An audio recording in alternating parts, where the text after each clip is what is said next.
the quiet Canadian countryside over 150 years ago, a young woman heard God calling for change. Calling her to change herself, to change society, to change the lives of the poor. She said yes to God, creating an enterprise of incredible passion, a movement that cast fire upon the earth.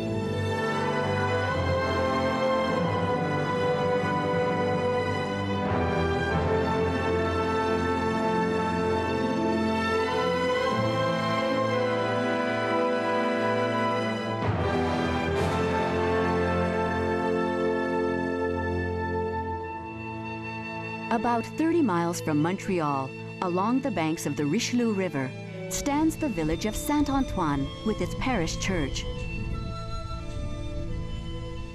Here, on October 6, 1811, Olivier and Geneviève Durocher welcomed the birth of their 10th child, a girl whom they named Eulalie.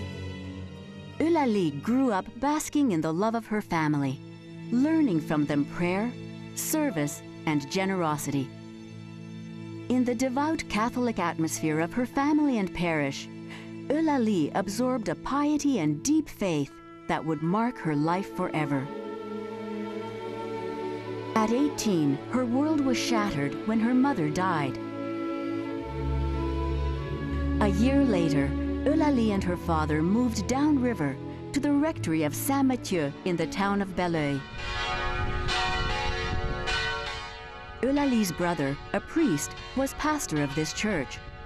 Eulalie was to become the hostess of the rectory for the next 12 years. In addition to her duties of parish hospitality, Eulalie found time to visit the sick, comfort the elderly, bring food to the needy, and give religious instruction to children, serving all quietly and generously.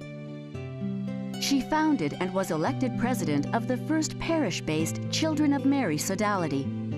Eulalie and other young women met to pray, reflect, and do good works. With her friend Mélodie Dufresne, who had moved in to help her with rectory duties, Eulalie dreamed of starting small rural schools to educate poor children.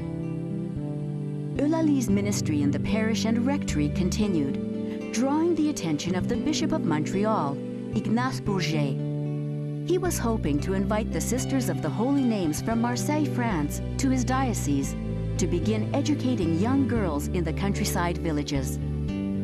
The sisters from France were unable to come, but sent the bishop a copy of their rule and a doll dressed in their habit.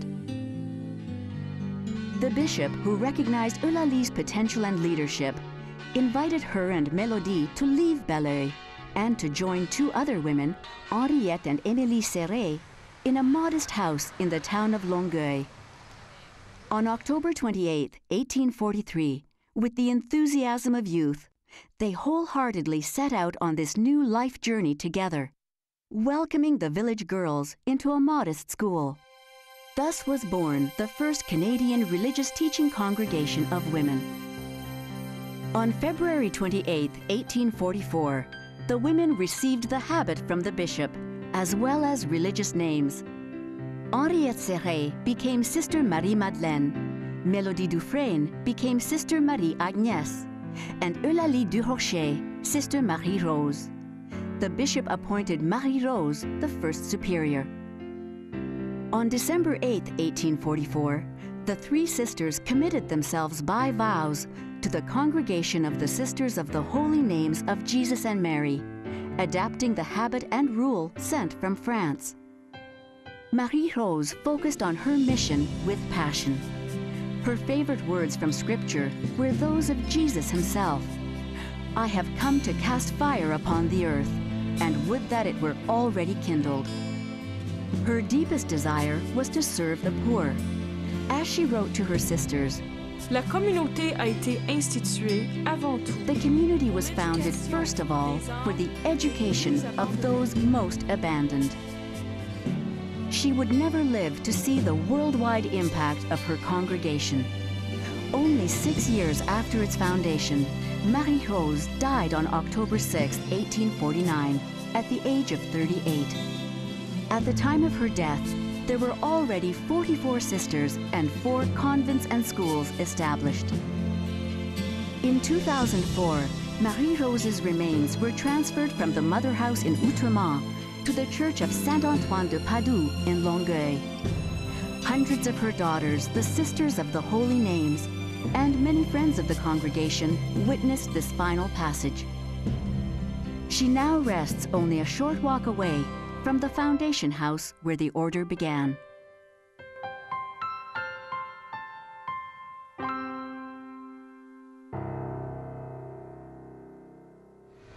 Those who knew her, sisters and lay people alike, had been calling her a saint even before her death.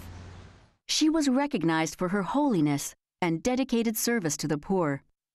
In 1982, Rome bestowed upon Marie-Rose the title Blessed, a formal step on the way to canonization and sainthood. After her death, her companions continued their own commitment to the mission. Mother Marie-Madeleine said to the grieving sisters, "Do not cry, we must continue her work." As a teacher, Mother Marie-Madeleine was exacting and rigorous, challenging her pupils to excellence. She was impartial and precise, always well prepared. She prayed that her pupils would become generous and great-hearted people. Mother Marie-Agnès loved the arts and all things beautiful. For 25 years, she taught art, sewing, drawing, painting, and flower making. From this early attention to beauty grew the strong commitment of the Holy Names sisters to the arts and to music.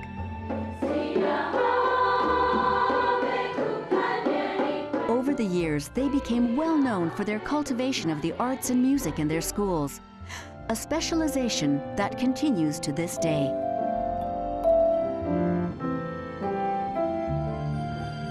The second General Superior, Mother Veronica of the Crucifix, cared deeply about the welfare of the sisters and community life. She was a wise and gentle guide and a good educator with a peace-loving spirit. Mother Teresa of Jesus, the third General Superior, was blessed with a fiery passion and a sense of risk. She wrote to Bishop Bourget, "If anyone asks you for foreign missions, we are ready to fly there."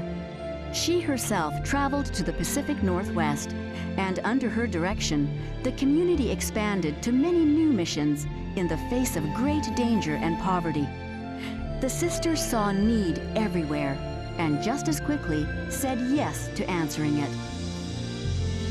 Over the years, the Holy Name Sisters were blessed with women who challenged the community's spirit of generosity and pushed the boundaries to give more, do more, be more for the people they came to serve. That spirit has never been lost. Over the years, the Sisters of the Holy Names transplanted themselves around the globe with the same energy and generosity.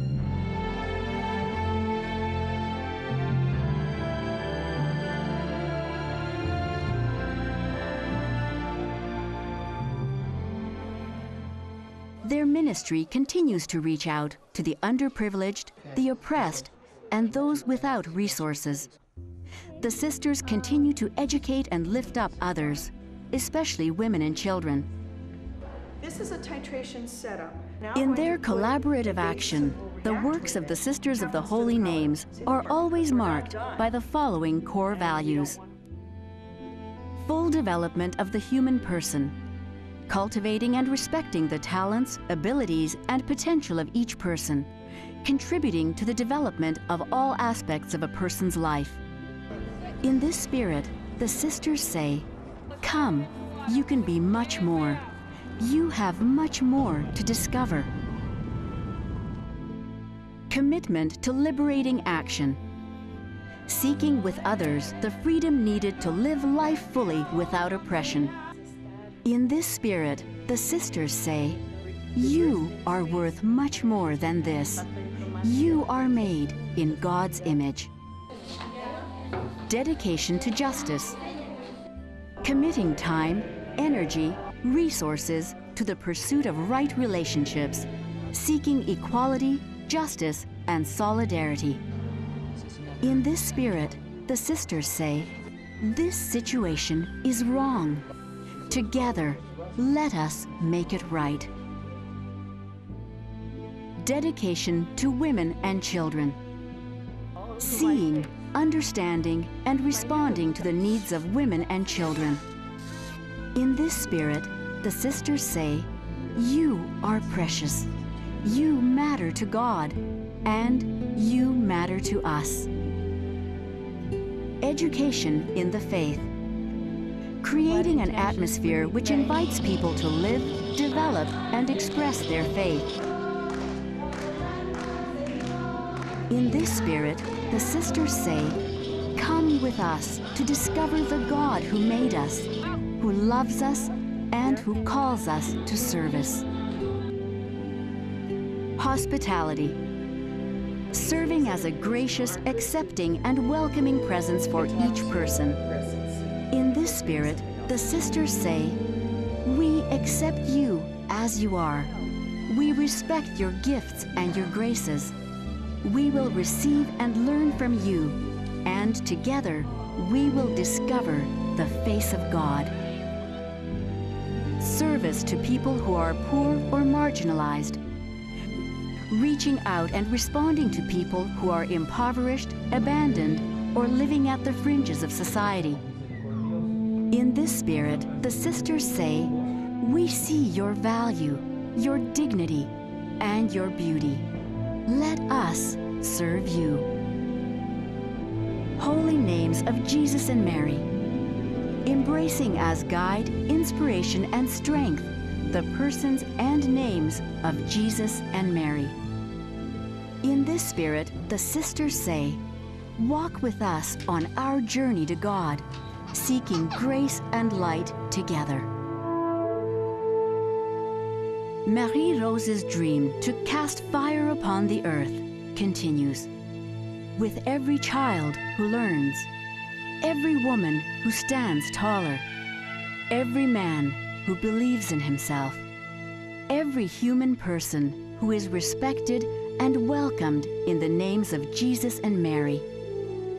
Her constant prayer was, Que Jésus et Marie règnent "May à Jesus jamais and Mary dans votre cœur." always reign in your hearts." Her legacy lives on. Her quest to cast fire upon the earth continues. Que Jésus et Marie règnent à jamais dans votre cœur.